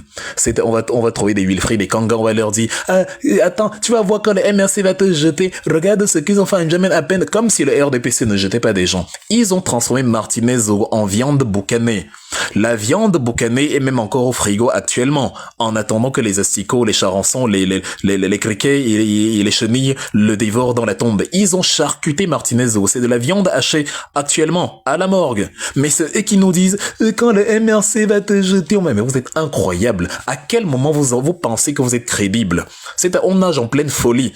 Des vils assassins, des criminels, des barbares se donnent le beau rôle et veulent nous expliquer comment quand le MRC va te jeter. Mais c'est vous qui jetez. On voit comment vous traitez vos opposants. On voit comment vous traitez ceux qui ne pensent pas comme vous. Je ne l'ai que trop dit et je le redis encore. Donc, merci à Laurent Piana qui leur a coupé l'herbe sous le pied parce que Wilfried et Kanga, c'est-à-dire, c'est pas comme si je vous ai caché, j'ai toujours dit et je le dis, le jour où Maurice Kamto trahit ses idéaux, ses valeurs, je serai son premier opposant. Donc, au lieu d'espérer que je quitte le MRC, voyez si Maurice Kamto trahit ses idéaux. Le truc, c'est qu'il n'a pas l'impression, il ne donne pas vraiment l'impression de trahir ses idéaux. Au contraire, il s'enfonce davantage vers la vertu et les valeurs humaines. Pendant que nous, on veut que on découpe le billet en morceaux, on met sur la braise et on mange à limbe sans garde du corps en mode soya. Maurice Kamto nous dit que non. Moi, je vais lui pardonner, je vais lui dire, va avec ta malchance, moi je vais construire le pays, c'est-à-dire, toi on tourne la page, on passe à autre chose. Bon, Maurice Kamto est même encore plus vertueux qu'avant, parce que ce qu'il disait avant en sourdine, il le martelait ici plusieurs fois. Il vous avait dit à l'époque, bon, j'ai pas le temps pour la haine. Là, il vous dit, je n'ai pas le temps pour la haine, et il le répète à plusieurs reprises. 3 fois. Je n'ai pas le temps pour la haine dans son speech d'une demi-heure à peu près. Donc, comment vous voulez que Maurice Kamto perde ses valeurs et que Wilfried Ekanga quitte le MRC quand Maurice Kamto s'enfonce encore davantage dans la vertu? Il devient plus vertueux qu'avant. N'espérez pas. En tout cas, pas pour l'instant. Il faut prier, alors là, c'est même pas l'espoir qu'il vous faut avoir, c'est la foi. Mais votre but, justement, c'est que des gens, pour rien, quittent le MRC, parce que voilà, ça vous permettra de faire le petit Congossa que vous faites en disant oui, regardez, et tous ceux qui ne sont pas Bamileke, on les a chassés, les Michel Doki, les machins, bon, soit dit en passant, on chasse les Bamileke aussi, les Célestin Jamen, on chasse, enfin, c'est vous qui mettez la tribu dans cette histoire car vous n'avez pas de programme politique. Et vous vouliez que, à la place de la République, il n'y ait que des Camdem, des Capturing, des machins. Donc, quand il y a des Abaoyono, mais ça vous énerve. D'où la cohorte de Saprofite qui sont venus sur ma page pour expliquer en faux profil, incapables de montrer leur visage, mais on sait bien qui c'est, avec la bimte qu'ils mettent à la fin et les frères du village viennent comme un essaim de moutmout. Et les moutmout arrivent en masse comme ça, ils viennent. Oui, après quand il va vous insulter, vous allez vous... Bon, il nous insulte d'abord pourquoi? Pourquoi Monsieur Aboyono va se lever et nous insulter? Ça n'a pas de sens. S'il nous insulte parce que Maurice Kamto a commis quelque chose de pas bien, il aura raison de nous insulter. S'il nous insulte pour rien, ben il n'aura pas raison de nous insulter. Et c'est clair que c'est lui qui sera dans l'erreur à ce moment-là. Donc, en toute la cohorte de moutmout et de Saprofite qui sont arrivés pour m'expliquer... la vertu et les valeurs humaines ou je ne sais quoi, c'est parce que ils ne sont pas contents. Le plan en mettant Aboyono dans tous ces cercles, c'était voilà, de créer une sorte de perte de temps, de la diversion, de la distraction, le groupe de Douala ou je ne sais quoi, le groupe de Douala qui perd ses membres un peu comme un chapelet qu'on égrène et qui, parce qu'il n'a plus qu'un seul membre maintenant, est devenu le type de Douala, le gars de Douala, puisque c'est un groupe à un seul membre, un peu comme le parti de mon oncle Bandakani ou de, comment il s'appelle, la plateforme Kautal de Ilimbilobe. Une plateforme qui a un seul membre. Ce n'est pas une plateforme, c'est une forme plate qu'il a là-bas, Kautal, là. C'est plus une plateforme. Il a une forme plate. Il y a qu'un seul membre là-bas. C'est pas une plateforme, c'est un circuit sur lequel plusieurs personnes viennent s'agréger. Une forme plate, c'est voilà. Ouais, c'est une forme plate. C'est-à-dire, c'est ça qu'il a, là. Donc, le but, c'était d'enlever tous ceux qui ne sont pas Bamileke du MRC. Donc, quand les Abaoyono, les Laurent Piana, les Jeanne B, les machins s'accrochent, mais c'est énervant. On a envie de dire que le MRC est un parti tribaliste. Mais tous les Kanga, les machins, qu'est-ce qu'il faut de là-bas? C'est pour ça qu'on vous dit ça tout le temps en coulisses. Tu fais quoi dans les choses des Bamileke? Tu fais quoi dans... C'est-à-dire, c'est des choses qu'on vit. J'étais au Cameroun, j'ai passé toute l'année 2018. Ça venait de partout. Qu'est-ce que tu fais? Jito comme Bongalapis en étonne. Qu'est-ce que tu fais avec les Bamileke? C'est terrible. Mais les Bamileke, les Ngalafis, ils ont un programme politique. Je ne fais pas quoi avec mesdames, mesdemoiselles et messieurs? C'est-à-dire, si je veux passer le concours pour être Bamileke, parce que je suis pas lié par la tribu, je suis pas les liens tribaux, fait tout ce que vous avez, ça n'a aucune emprise sur moi. C'est pour ça que mon propre père était député RDPC pendant que je battais campagne contre le RDPC. Il peut soutenir qui il veut, c'est son problème. Et je soutiens qui je veux, même si ça va à l'encontre de ses intérêts, parce que je ne vois pas les intérêts de mon père, je vois les intérêts du peuple camerounais. Et si mon père doit perdre ses intérêts pour que le peuple camerounais jouisse de ses intérêts, je n'hésite pas la moindre seconde, mon père perdra ses intérêts, avec grand plaisir. Et le peuple camerounais jouira de ses intérêts. Qu'est-ce que vous ne comprenez pas dedans ? Donc merci et félicitations à Laurent Piana pour sa sortie, parce que il est venu... Il a apporté, voilà, cette approche, voilà, il est, c'était, voilà, la diversité, il y a l'état pur. Le MRC n'a interdit à personne de venir. Le MRC est ouvert à tout le monde. Si tu n'es pas venu au MRC, toi tu n'es pas Bamileke, et tu accuses le MRC de n'avoir que des Bamileke, c'est parce que toi tu es tribaliste. Et comme tu es tribaliste, quand on t'a dit viens au MRC, tu dis hey, moi je ne viens pas, je ne me mélange pas avec les Bamileke. C'est toi le tribaliste. C'est pour ça que je prends toujours l'analogie des garçons et des filles. Vous imaginez, il y a une auberge avec un couloir et 2 rangées de chambres, enfin 2 chambres. Dans la première chambre, on met 5 filles.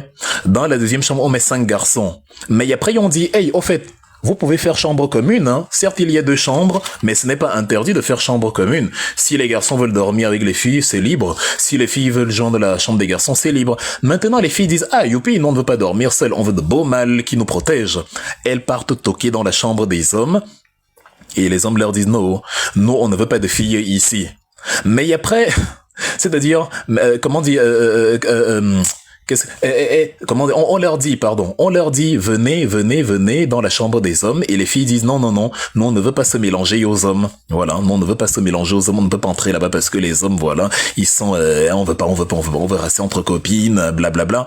Maintenant, les mêmes filles le lendemain se plaignent que vraiment les hommes, ils sont bizarres, hein. Ils sont entre eux, ils ne laissent pas les filles, mais le lendemain, les hommes vont leur dire, mais c'est la sorcellerie, c'est comment avec vous? On ne vous a pas fermé la porte.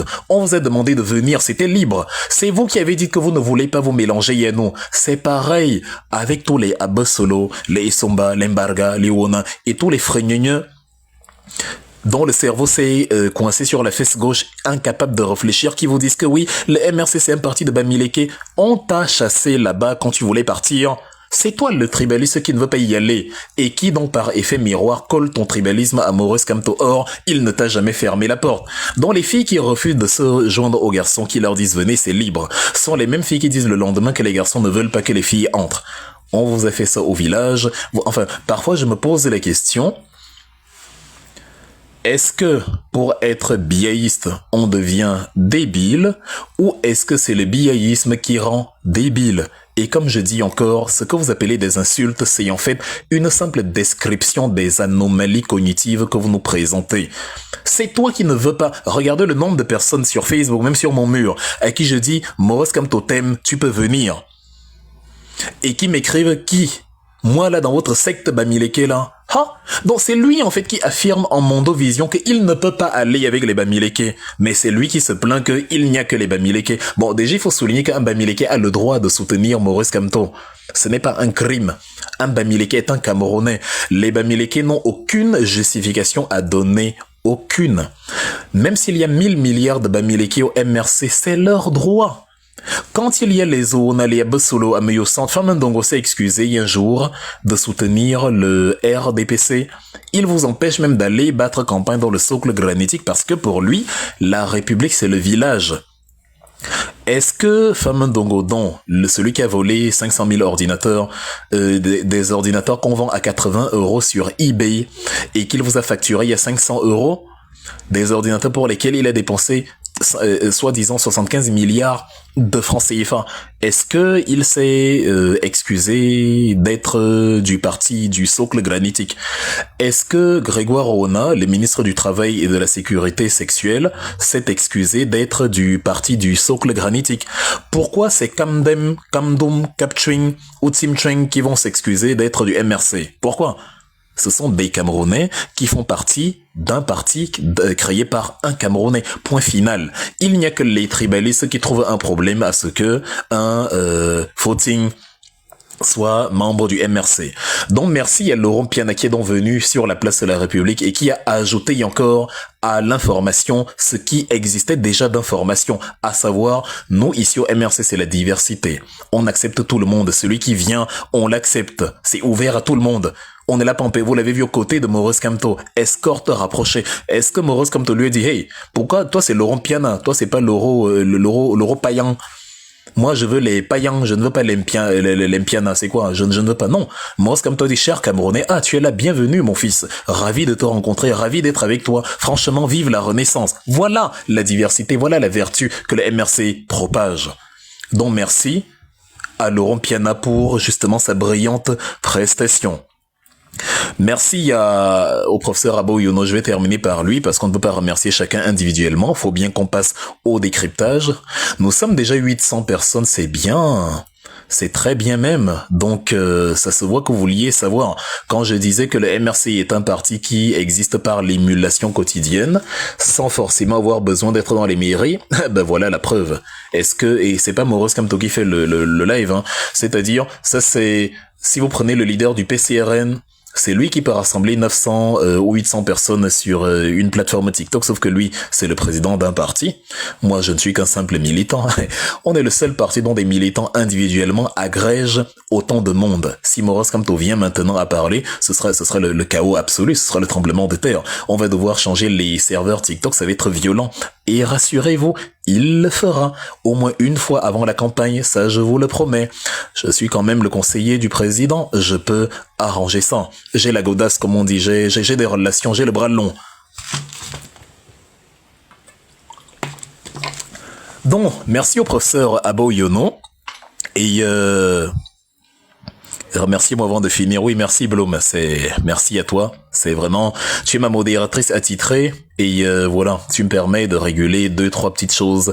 Surtout quand certains saprophytes viennent au lieu de profiter, comme des saprophytes, ils viennent plutôt s'agiter au lieu de profiter de la connaissance, alors que le rôle même d'un saprophyte, c'est de se nourrir plus ou moins de l'organisme dans lequel il se trouve. Ce sont des parasites. Non, on accepte les parasites de la connaissance. Faut profiter. Au lieu de faire ça, ils gesticulent, écrivent des commentaires sans queue ni tête. Donc merci à toi. Tu fais partie de cette crew de femmes-là qui, même par-delà la distance, ont rendu l'événement possible par la modération, par la mise sur la mise à disposition de moyens logistiques, par les efforts. Les gens n'ont même pas idée des efforts que tu fais ou que d'autres femmes et hommes comme toi faites pour que de tels événements soient couronnés de succès. Merci à vous.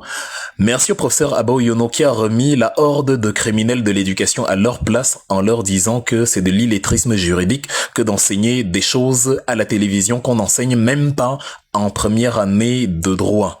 La loi ne peut jamais contrarier la Constitution. Monsieur Abo Yono est grand d'avoir dit que ce n'est pas la pensée qui va dicter sa pensée. Il faut que Onangini en prenne de la graine, parce que l'histoire ne se souviendra pas de lui. Absolument pas. L'histoire ne se souvient pas des docteurs et des agrégés. Jamais. Vous connaissez combien de docteurs et d'agrégés dont l'histoire se souvient? Et si vous avez des docteurs et des agrégés dont l'histoire se souvient, vous connaissez combien de docteurs et d'agrégés dont l'histoire se souvient parce qu'ils sont docteurs et agrégés? Non. L'histoire se souvient de parce qu'ils ont réalisé. Ils ont réalisé des choses dont l'humanité y a profité après eux. Qu'est-ce que ces gens-là, eux, vont réaliser? Monsieur Abo Yono peut mourir aujourd'hui et l'humanité va retenir qu'il a dit « Je ne laisserai pas ma pensée dicter ma pensée ». C'est des phrases philosophiques qu'on enseigne plus tard. Ce n'est pas au Nangini qui te théorise le chaos lent et qui maintenant pour un poste de vice-rectum ou vice-rectal, parce que c'est une question de pense et d'orifice extérieur et intérieur, se retrouve dans le paradigme du caca lent. C'est ça du mal à sortir, c'est bouché parce qu'il a mangé la sardine et l'huile était trop dense. On a fait frire la sardine à l'huile de beauté. C'est que l'huile des femmes là pour se oindre le corps. Et évidemment, ça donnait un mélange absolument toxique, nausée et nauséabond, difficile à digérer. D'où le problème d'évacuation. Et c'est pour ça que le chaos lent devient le caca lent, parce que pour un vice-rectorat, on a vendu son âme, et dont le vice-recteur est devenu le vice-rectum. C'est ça qu'on a là aujourd'hui. Qu'est-ce qu'ils vont laisser comme héritage? En tout cas, merci au professeur Abo Yono pour sa brillante présentation, sa brillante présentation. Il vous a dit bonjour en boulot. Il vous a dit bonjour en douala. Il vous a dit bonjour dans tous les mécanismes possibles pour vous montrer peut-être ce que Laurent Piana ne vous avez pas bien montré ou il vous a montré, vous n'avez pas compris. Le MRC, c'est la diversité. Ce sont les tribalistes que ça énerve. Ils voulaient les Bamileke au MRC. Ils ne veulent pas des Ekanga. Ils ne veulent pas des Bibo Nissak. Ils ne veulent pas des Justin Noir. Ils s'accrochent à quelque chose d'absolument délirant. Vous dire que le MRC est un parti de Bamileke. Or, toutes les figures, regardez les figures les plus connues du MRC. Combien d'entre elles sont Bamileke? Pierre-Emmanuel Bignam, qui massacre du biéiste à la télévision tous les jours. Emmanuel Ateba, le Sénacom, José Justin Noah, le SGA, Tyriane Noah, l'une des vice-présidentes, Mamadou Mota, le premier vice-président, Olivier Bibo Nissak, le génialissime porte-parole du président. Mais en fait, c'est-à-dire, on m'a même parlé d'un certain Wilfried Ekanga. Bon, je sais pas qui il est, mais aux dernières nouvelles, il n'est pas Bamileke non plus. La diversité incroyable à l'intérieur du MRC est l'arme fatale dont nous nous servons pour montrer au régime que cet argument-là ne peut pas fonctionner. On ne peut pas l'utiliser comme arme contre nous. Absolument pas, c'est impossible. Nous brillons par la diversité. Et ce qui permet, c'est-à-dire, ce qui empêche même d'ailleurs davantage de personnes d'adhérer à notre formation politique, c'est l'intimidation dont le RDPC est coupable en disant aux gens à chaque fois, si je te vois là-bas, chez les Bamileke, là, les opposants, là, les machins, là. Et c'est ça qui fait que d'autres Oona et Yabosolo qui, eux, veulent bien nous rejoindre, qui, eux, ont l'envie d'apprendre, ont l'envie de comment dire, voir le Cameroun vraiment renaître de ses cendres. Mais ils sont intimidés, ils sont menacés, même dans le cercle familial, et ils n'ont pas le courage que nous, on a eu de dire à la famille et à l'entourage, foutez-moi la paix. Je décide de qui je soutiens et de qui je ne soutiens pas. Personne n'est mon directeur de conscience, je suis libre. L'intellectuel, le vrai, c'est celui-là. Celui qui, même si ça ne lui donne pas à manger, il soutient ce qui pour lui est la vérité. Et c'est pour ça qu'on n'avait pas davantage d'Abbas Solo et d'Owona à l'intérieur du MRC, mais beaucoup d'Abbas Solo et d'Owona nous soutiennent par cœur. Pas le ministre de l'éducation sexuelle Grégoire Owona, non, d'autres Owona, les vrais, pas ceux-là. Ça c'est des Owona en mode Arachide. On dit les vrais Owona, ceux qui ne pensent pas par la pensée, mais qui ont une vraie pensée. Donc voilà, et c'est pour ça. C'est d'ailleurs intriguant que quand je veux rejoindre le MRC, on me dit « Hey, tu veux rejoindre l'opposition, on va te tuer. » Mais je pensais que c'est le MRC, le parti violent. Est-ce qu'il y a quelqu'un d'entre vous à qui on a dit « Si tu rejoins le RDPC, on va te tuer ?» Non. Nous, au MRC, on ne tue personne. Donc tu ne cours aucun danger venant de nous si tu soutiens Biya. Aucun. La preuve, tous qui ont soutenu Biya, aucun n'a perdu la vie du fait du MRC. Le MRC n'est accusé nulle part de meurtre. C'est un parti toujours légal au Cameroun. Est-ce qu'un parti qui tue des gens peut être légal dans un pays, même malgré les lois iniques d'Atanganji et de tout son cartel, le MRC reste un parti légal.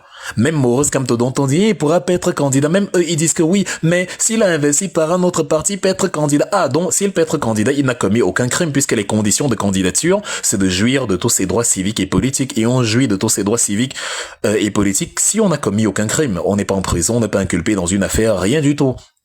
Et Maurice Kamto coche toutes ces cases-là dont il n'a ôté la vie à personne. Mais vous qui dites que le MRC est violent, dans nos propres familles, dans lesquelles vous vous retrouvez, quand on rallie le MRC, c'est vous-même, vos familles, nos familles qui disent « Hey, on va te tuer, c'est dangereux là. » Mais pourquoi c'est dangereux? Donc nos familles, notre quotidien confirme que c'est le RDPC, le parti violent, le parti des meurtriers, le parti des assassins. Le parti, regarde, demandez un peu et appelez un peu, c'est-à-dire appelez un peu vos familles. Dites-leur là-bas de rejoindre, de faire une manifestation ou de dire, de parler contre le CFA ou de dire même quelqu'un qui n'a jamais fait une exposition publique. Demandez-lui de faire un statement, d'aller à la télévision, dire vive Kamto, rien que ça, vive Kamto. Il aura la peur de sa vie. Pourquoi? Parce qu'il fait face à un régime violent. Vous le savez, ce n'est pas un débat. Dans vos familles, tout le monde a peur de soutenir l'opposition. Parce que le RDPC, c'est le cachet ultime, que la violence vient de vous. Tout le monde a peur de soutenir l'opposition, tout le monde. Seulement dire vive Kamto. Il y a des gens, je me souviens, j'ai vu une vidéo de Bertie le Camit sur TikTok ou je ne sais plus. Il était dans un stade de foot. Je sais pas si c'était l'après-meeting ou bien voilà une sorte de décrassage du lendemain. Il publiait quelque chose, il voulait parler, il voulait que des gens s'agrègent derrière lui. Il dit venez, il rigole, il est Camerounais, c'est pas possible. J'ai dit aux Camerounais de venir dans la vidéo, ils sont loin et il avait raison, ils étaient tous hors champ.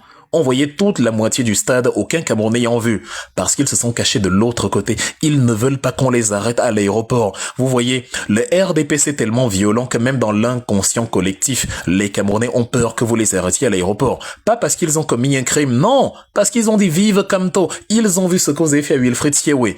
Wilfried Siewé croyait qu'il est en Allemagne, parce que lui travaillait en Allemagne chez Siemens, la plus grande entreprise ferroviaire d'Europe. C'est-à-dire, en Allemagne, moi c'est l'habitude que j'ai toujours eue, c'est pour ça que je connais l'Allemagne comme ma poche, me balader partout, prendre des photos, je les ai publiées pendant des années sur Facebook. C'est Berlin, Karlsruhe, München, Francfort, toutes ces villes-là. Je les connais de A à Z. C'est-à-dire, c'est une habitude. Tu arrives au centre-ville, tu prends des photos. Récemment, j'étais à Vienne, en Autriche. J'ai pris une photo devant le Hofburg, le palais du président. J'ai même publié sur Facebook, devant le palais du président. C'est-à-dire, tu peux, c'est libre, c'est free. Il y a même des journées il y a même des visites, tu entres, c'est libre. J'étais devant le palais présidentiel à Helsinki, en Finlande. C'est comme ça, il y a qu'un petit portail, il y a pas de garde du corps, rien du tout. Rien. La mentalité scandinave. C'est d'ailleurs même ce qui avait coûté la vie à Olof Palme, le 28 février 86, le premier ministre suédois de l'époque. Il était sans escorte, sans rien, parce qu'on vit là-bas comme tout le monde. Il n'y a pas de je suis au-dessus de non, c'est free, c'est accessible. Rien que pour ça, vous êtes capable d'enfermer les gens. Wilfried Tsio a été arrêté parce qu'il filmait le centre-ville. Quelque chose qui est banal, anodin, un beigne. En 2000, je sais plus en 2000 combien, j'étais avec mes amis sur l'escalier du Bundestag à Berlin. Je dis bien le Kanzleramt à Berlin. Le Kanzleramt, c'est l'immeuble où travaille le chancelier. À l'époque, c'était Angela Merkel. J'ai acheté le Currywurst, une sorte de saucisse au curry, avec des frites à la mayonnaise que j'adore, que j'ai mangé là, assis sur la terrasse du palais de la chancelière.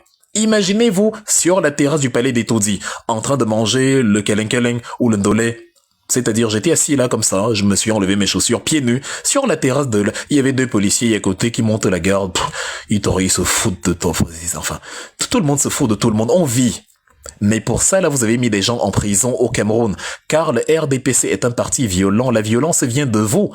Ce n'est pas crédible. Quand vous dites que le MRC est violent, c'est pas crédible. C'est vous qui enfermez, qui torturez, qui emprisonnez des gens pour des motifs sans queue ni tête. Il a pris une photo. Il a pris une simple photo du centre-ville. Il a osé avoir l'urgence de la pensée de Maurice Kamto. Ça, c'était alors le crime de lèse-majesté ultime. Il fallait pas avoir ça. Il fallait avoir pour le libéralisme communautaire que François Senghako a écrit en 87 et qu'on met sur la tête de Paul Biya comme s'il pouvait s'asseoir pour écrire un livre. Donc, c'est ça la différence. Donc, la violence, elle vient de là où... Et c'est ça donc que j'ai vu chez là où les gens nous disent qu'on est violent, c'est de là que vient la violence. Et c'est pour ça que j'étais très intrigué par la sortie de Bertie Le Camit, qui montre derrière lui, il n'y a personne, c'est-à-dire il est là, il fait la vidéo, il dit mais les Camerounais sont pas possibles, ils ont fui. Tu te dis mais attends, c'est-à-dire c'est terrible. Ils ont fui alors que ils n'ont rien fait de mal, ils n'ont rien fait de... Oh, on va m'arrêter à l'aéroport. Même dans le subconscient des Camerounais, vous avez créé la terreur. Le RDPC est le parti le plus violent d'Afrique centrale actuellement. En plus, vous avez même violé